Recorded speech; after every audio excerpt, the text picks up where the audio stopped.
Hello! Hi అండి. చాలా రోజుల తర్వాత మళ్ళీ వీడియో పెడుతున్నాను.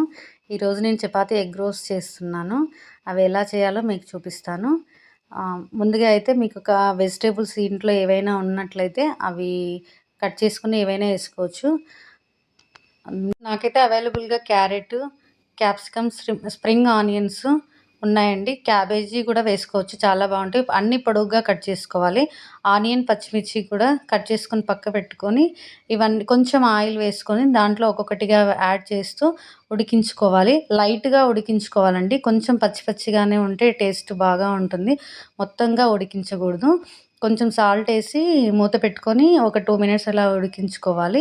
ఈ టైంలో నేనేం చేస్తానంటే పక్కన చపాతీలు వన్ సైడ్ ఎక్కువగా కాల్చి పక్కన పెట్టుకుంటాను. ఆ తర్వాత ఇలా మగ్గిన తర్వాత దాంట్లో కొంచెం లైట్‌గా కారం అండి, తినేదాన్ని బట్టి. కావాలనుకుంటే ఎక్కువేసుకోవచ్చు. నేను మిరియాల పొడి ఎక్కువేస్తాను. కాకపోతే ఇప్పుడు ప్రతిసారి వేస్తాను గాబట్టి కొంచెం ఎక్కువవుతదని కొంచెమే ఏసి చూపిస్తున్నాను. ఆ తర్వాత కొత్తిమీర వేసుకొని దించి పక్కన బెట్టుకోవాలి. ఇప్పుడు పాన్ మీద మనం కొంచెం ఆయిలేసుకొని ఎగ్‌ని బీట్ జేసుకొని అందులో ఈ మిరియాల పొడి వేసుకోవాలండి. ఇందాక కొంచెమే వేసుకున్నాను గదా! అందుకే ఇందులో వేయాలని జెప్పేసి నేను అందులో కొంచెమే వేశాను.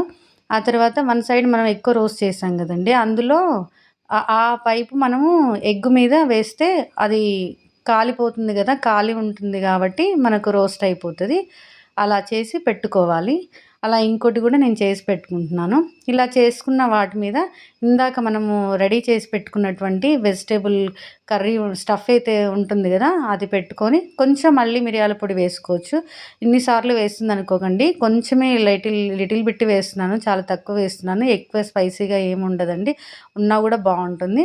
ఆ తర్వాత మీకు ఏవైనా సాసులు ఇంట్లో ఉన్నట్లయితే ఆ సాస్ దాని మీద వేసుకొని రోల్ చేసేసుకోవాలండి. ఇలా రోల్ చేసుకుంటే తిని ఈజీగా తినేయొచ్చు. లేదు అనంటే కట్ చేసుకొనైనా చేసుకుంటే ఇంకా పిల్లలకి ఈజీగా తినడానికి ఉంటుందండి.